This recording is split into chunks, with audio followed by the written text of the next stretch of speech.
另外，感谢的句型一样要有对象，再加上道谢的原因。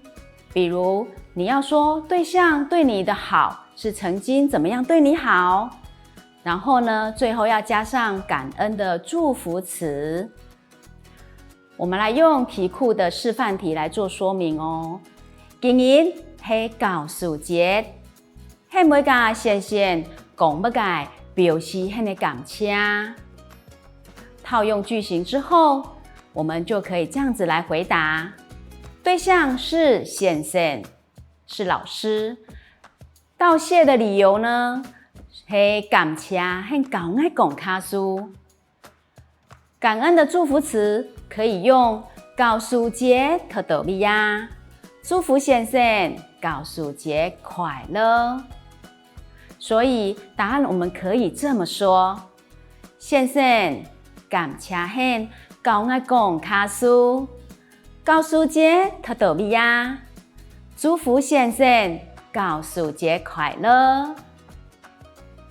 我们可以再来练习一个不同的理由、不同的感谢或祝福词的答案哦。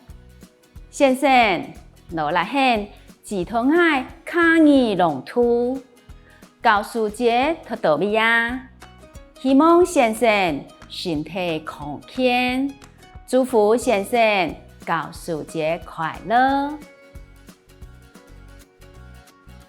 另外一个，我们来练习这样子的题型哦。